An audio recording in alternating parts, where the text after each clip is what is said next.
خو ګوره طالبانو چې حکومت ولی کوي ما مخکې درته ویلې کله چې سړی باچا سي دوه قوې پکې غالبه کیږي یو د جنسي اړیکو یو غضبیه دا دواړه بیا د سړی چې غوسه سي د بل چا خبر مني کوم سړی ډېر غوسه کیږي طالبانو کوم سړی ضعیف سړی که مشر سړی تاسې خپل کور کې فکر وکړئ پلار ډېر غوسه کیږي که زوی مور ډېره غوسه کیږي کنګور او قدرت چا سره په کور کې چا سره چې لږ قدرت وي په ما تحت باندې هغه ډېر غوسه کیږي نو طالبانو چې سړی قدرت ته ورسېد دوه قوې ډېرې پکې غالبه کیږي د جنسي اړیکو غضبیه ګوري طالبانو ورونو دا د الله قانون ده چې ته پاچا سي 10 کاله په دې چوکۍ باندې پاتې سي وزیر سي والي سي چې 10 کاله په دې چوکۍ پاتې سي ته اوس دې ته قانون جوړ کړه چې درنه یاغي نه سي مولي صاحب شیخ صاحب درنه یاغي نه سي وزیر صاحب مجاهد صاحب یاغي کېږي دا ته څه وایې انسان خپل طبیعت نه لري انسان طبیعت د چا نه اخلي ټولنې نه اوس هماغه ښه انسان چې تا ښه انسان مجاهد ورته ویلې هغه چې کله قدرت ته ورسېد ابن خلدون وایي دوه شیانه پکې غالب کېږي څوک جنسي اړیکې ولې په سترګو یې وینو او بل غوزې داسې غوسې ورځي که نه چې ته م ورته وایې شکاري داسې غوسې ورځي بیخي په نرمه خبرې وځه وایي که نه وځه سړی ته دلته چې ناست ما مزدور یې ما ته به دي ما خبر به منې وځه که نه غوسې دی کوي ډېرې اوس چې دا انسان که 10 کاله دا خو 3 کلونه وتلي که 10 کاله سي طالبانو دا به څومره حد ته پکې ورسېږي دی به مطلقا متاثر کی که نه دی به طالبانو دغه دواړه مادې چې په انسان کې غالبي سي انسان د چا نه باسي نو اوس ته قانون جوړ کړه چې ټول عمر دي تا هغه مشر له کنټروله ونوځي دته طالبانو د لذت ته علم هم څوک برابر کړه ورته وایې په جمعه کې 2 ورځې به د علم تم ځي یوه ورځ ځه یو خانقاه ورته جوړه کړه د علم تصوف یو تزکیه د نفس ځای ورته جوړ کړه ورته وایي چې دا چې بیرته طالبانو هغه دوه قوې چې پکې غالبېدلې په چا باندې یې مړه کړه په علم یې مړه کړه چا بیرته ټیټېږي چې بیا پورته کېدلې بیا یې دلته په یوه ورځ کې یوه ورځ چې دلته راغی د یوه ورځ هم ډېر تاثیر کوي طالبانو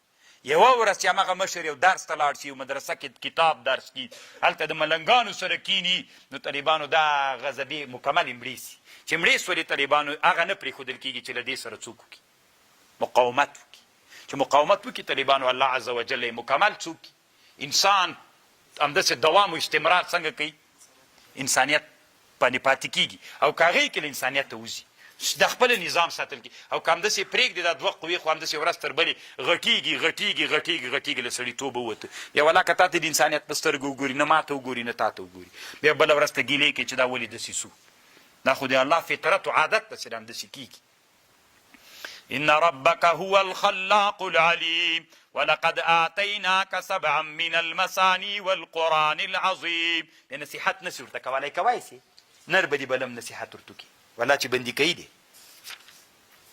دا خو چې 10 کاله بعد سي بیا ورته کوی سي د سعودي علما طالبانو پرون د حرم امام صرف دومره جمله یې لا لیکلې وله وایي که دعاو باندې کار کېده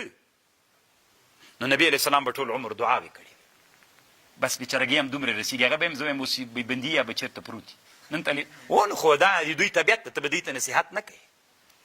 لا تمدن عينيك إلى ما متعنا به أزواجا من ولا تحزن عليهم واخفض جناحك للمؤمنين وقل إني أنا نذير مبين كما أنزلنا على المقتسمين الذين جعلوا القرآن عضين الذين تدوي غرز ولي قرآن تقسيم كرل سوي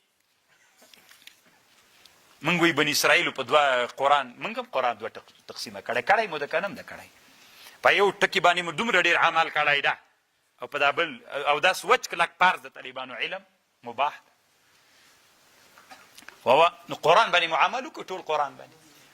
1.5 یا 1500 آیتونه د احکامو دي په هغه مو څومره عمل کړی ده 1.5 آیتونه د علومو کونیه دي په هغه باندې مو نو قرآن باندې نیمایي موږ عمل کړی نیمایي مو نه ده کړی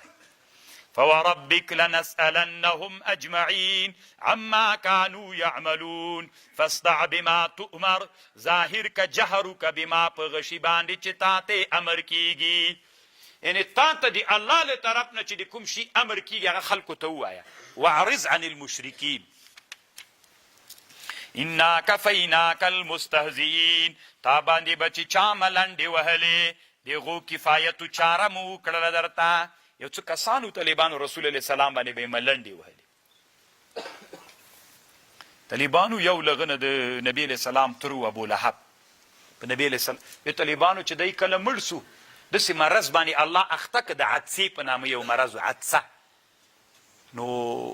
چې مړ سو